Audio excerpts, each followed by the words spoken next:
Hello, cyclocross friends, and welcome back to Maxxis Cyclocross Television. We are in Broken Arrow, Oklahoma for Ruts and Guts and looking at the men's UCI C1 event. On the line is a slew of top-flight talent including Gage Hecht, Curtis White, Jeremy Powers, Michael Vandenham, Drew Dillman, Anthony Clark, Spencer Petrov, and Lance Hayden. The start is a long paved prologue that leads to an uphill finish straight before transitioning to the grass. Denzel Stevenson of FCX Elite takes the early lead. Stevenson is first to the uphill-downhill sand section with his teammate Eric Bruner right on his wheel. Hecht is in third with White a few more spots behind. Powers, who was coming off a good showing at NBX, was swallowed by the pack at the start and his 13th wheel and falling off the fast pace being set up front. Through the slick pond-side off-cambers, and Stevenson still leads with Hecht moving into second and Bruner going to third. White is in fourth with Dillman in fifth. The order remains the same over the flyover with Powers and Vandenham about 10 seconds back and in danger of missing the split. Off-camera, Hecht and Bruner have moved around Stevenson. One of the best features on the course is the multi-tiered off-camber 180 with uphill planks at the exit. There are two distinct lines, high and low. The low line is favored by most.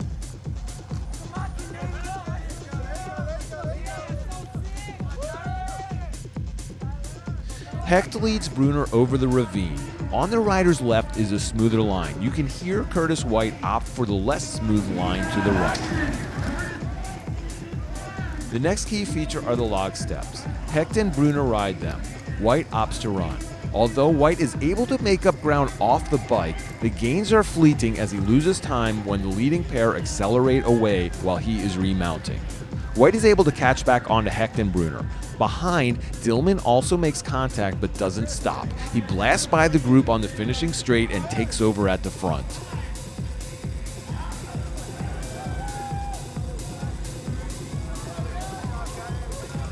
Dillman leads into the sand with White, Hecht, and Bruner right there. They've also been joined by Clark, Hayden, Thompson, Kaiser, Fix, Max Chance, and Jeremy Powers.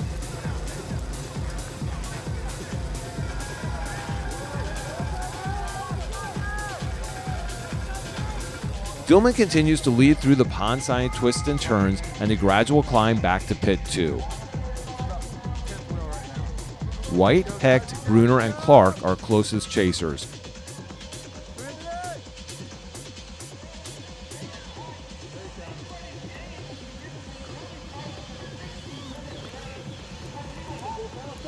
Powers remains about 10 seconds back. When leading, Dillman took the low line going into the planks. When he's in the field, he stays high. White, Hecht, and Clark remain in the front group. At the log steps, White is able to gain ground off the bike and then gives it back on the remount. He closes the gap every lap, but these are efforts that may be saved by riding instead of dismounting. When the group hits the finishing straight, there's a bit of a respite as the front four sit up. Clark must have been a little too far back to get that memo because when he caught the group, he didn't stop and attacked off the front. Dillman is on Clark's wheel with White and Hecht in tow. Clark puts in another dig, but as soon as he gets back in the saddle, White counterattacks. White holds the lead as the group crosses the pond and heads toward pit 2.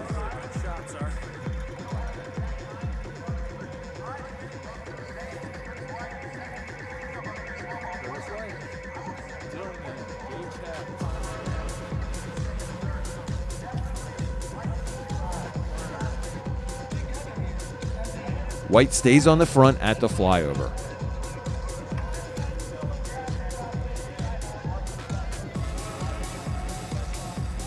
At the 180 into the planks, White takes the high line. Now in second, Dillman stays high and is able to squeeze in front of White.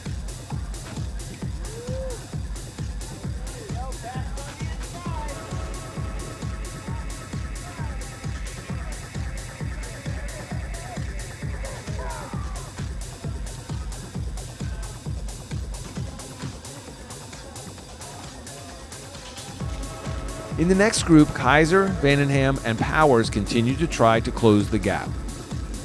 Dillman leads up the log steps and is able to again accelerate away while White remounts.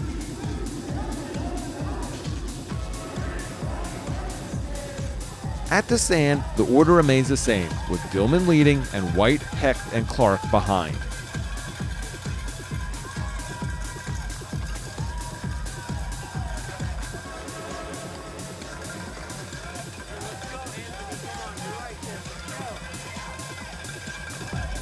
Vandenham and Powers continue to chase, trying to claw their way back to the first group.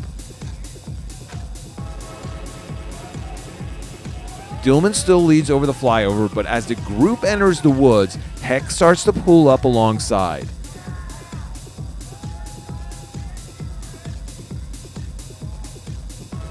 When the group exits the woods seconds later, Hecht has made the pass and now leads. White followed Hecht by Dillman, who now sits in third.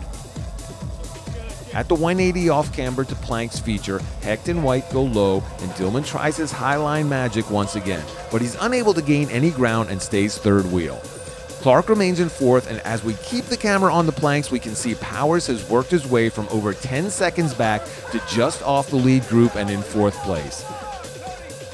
It's deja vu all over again on the log steps as Hecht is caught by the fleet-footed White before once again sprinting away. Those two have separated themselves from the other leaders. Dillman dropped a chain off camera and is no longer in the mix.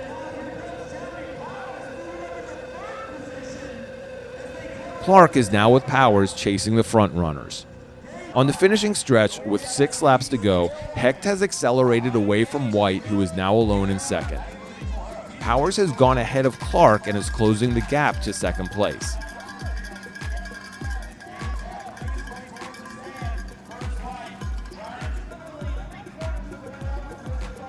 A half lap later, and Hecht has opened up a large lead over White, who, as we pan to the left, is passed by Powers.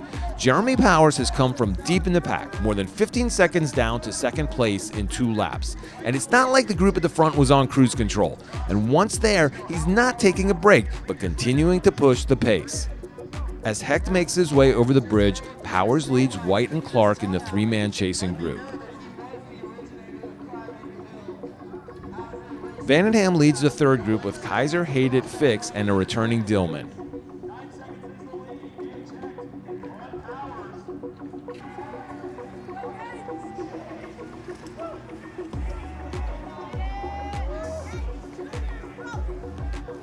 Back at the planks, and Hecht is stretching out his lead. As we circle around, Powers is railing the low line. Being in front means that he has a clean shot at the planks and can ride them at speed without fear of being forced off the bike or slowed up by dismounting riders. 4 laps to go, and Powers continues to push the pace. Every weekend he gets stronger and stronger as he tries to peak just in time for Cyclocross Nationals, 1 week after this race takes place.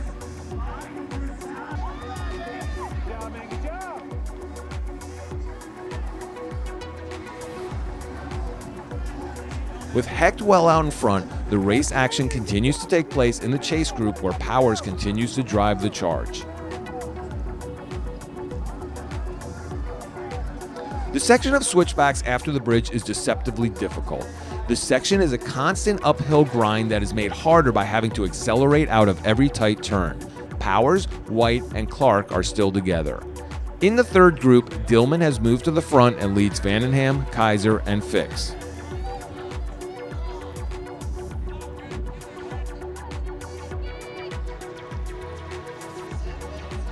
Hecht is in cruise control as he launches over the flyover. Powers makes sure he continues to lead the chase as they head towards the back of the course. As we've seen, he wants to be first at the planks and take advantage of his riding skill.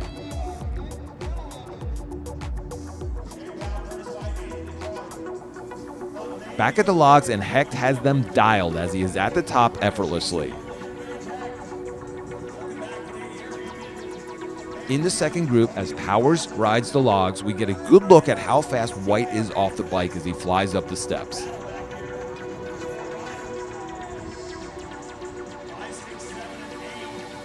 Hecht hits the finishing stretch and is not slowing down at all as he sees 3 laps to go. Powers continues to drive and drive hard behind. Looking back, that chase As Powers, White, and Clark cross the bridge, you get a good idea of the gap as Hecht comes into the picture. Despite the big lead, he continues to look back several times to make sure the chasers aren't making up any ground.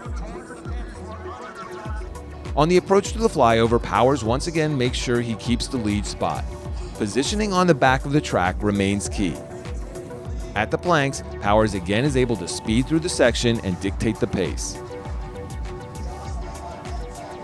Easily up the steps for Hecht.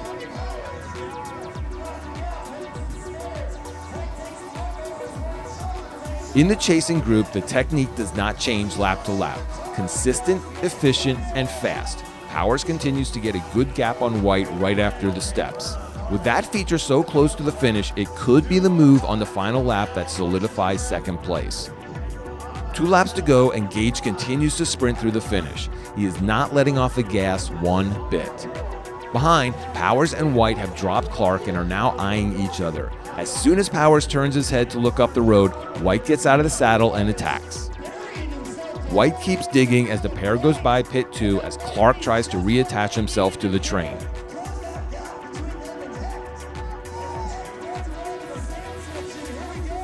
At the sand, Powers is attached to White's wheel, not letting him get any kind of separation.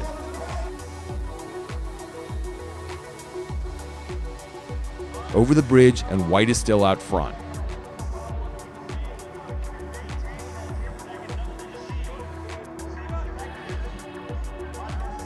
Not to forget about Hecht, he is still out there, riding tempo and keeping his lead intact. This time at the flyover, White is leading.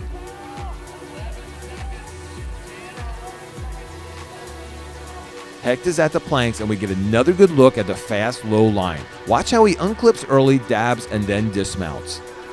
Behind Hecht, Powers has made his move before the planks. This is the spot he knows he wants to lead, and this lap is no exception. You can't think but conclude that this is a dress rehearsal for the final lap.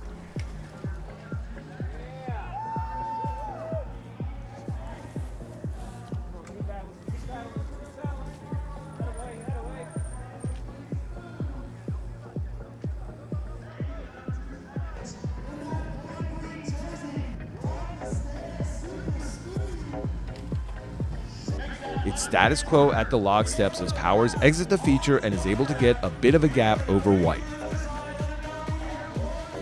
On the finishing straight, Powers takes a second to sit up, regroup, and gather himself before the final lap. White is having none of it and goes by Powers to take over the lead for the final circuit. Where the last few laps were all about attacking from the front and trying to drop the guy behind, this lap is more controlled, more tactical, more about the end game. White rides up most of the sand before dismounting and Powers is right there. The tension continues to build as this race for second is the one that everyone is watching. Over the bridge and towards pit 2, and White starts to ramp up the attacks. He knows Powers wants to get around him before the planks, and the best place to do that is on the straight before the flyover. Around each turn, White is out of the saddle and drilling it. Powers is digging deep to hold on but is not going to be dropped. Again, White attacks, and again, Powers covers the move. A quick glance over the shoulder confirms for White that his attacks have not worked. Powers is right there.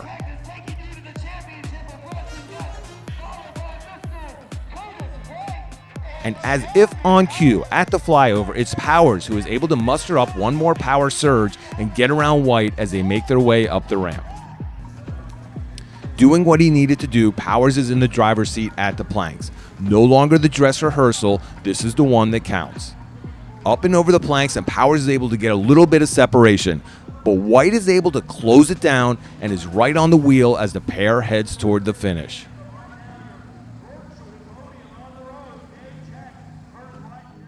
And at the finish, Gage Hecht points to the sky as he crosses the finish line to take the win at Ruts and Guts and remind the men's elite field that he will be a force to be reckoned with at Nationals. Behind Hecht, Powers is head down, sprinting for the line with White in his slipstream. White comes around and starts to accelerate. Powers responds and the pair throw their bikes at the line simultaneously. As we take a closer look at the finish, it could not have been much closer as Curtis White takes the sprint for second by no more than an inch.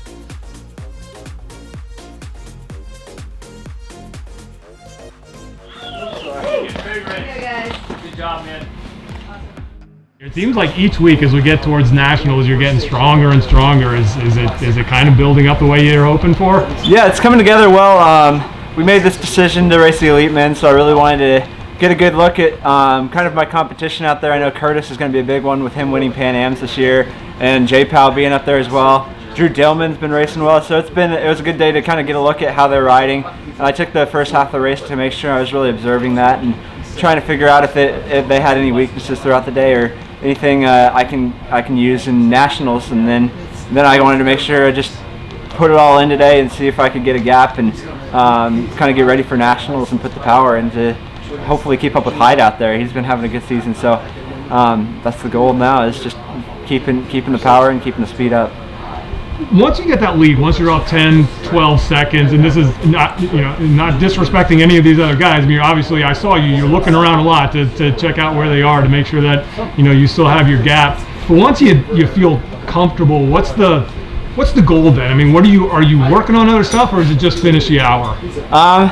It's I think for me, it's the biggest thing is finding a pace that I can hold the entire hour. That's definitely been a struggle I've had like throughout my junior years and into even like this year, is making sure I can hold off that. Like I did really well at the first day of Major Taylor last year, and came back and the second day and completely blew up the second day. So just trying to figure out what that balance is of going too hard too early and getting that gap big and blowing up, and then not getting the gap big enough and getting caught earlier. So just making sure I have that balance, and I think that's a big focus that I had today, is trying to find what speed I can hold for that hour in preparation for nationals if I ever get the opportunity to be out front like today.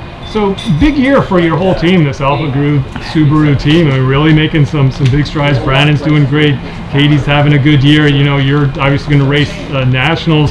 Just tell me a little bit about this program. And it seems like it's one up and coming on the national scene. Oh yeah, it's been good. I've enjoyed. I think this is my 5th year on it, and it's really been coming together. I think we've all really grown as we've been on it. I think this year we really stepped it up a notch. I mean, Katie won her first C1 today. I won my first C1 this year. Brandon won his first C2 this year. All 3 races we entered today, we had a victory in. So we had a great weekend this weekend, and we're having a great season, I think. So I'm really excited to see the program really developing like it is, and it's cool to see the riders I've kind of started to grow up with have the performances that they have. Thanks for tuning in to Maxxis Cyclocross Television. Be sure to like the video if you are so inclined, and subscribe to the channel to keep your cyclocross itch scratched. See you on the next one.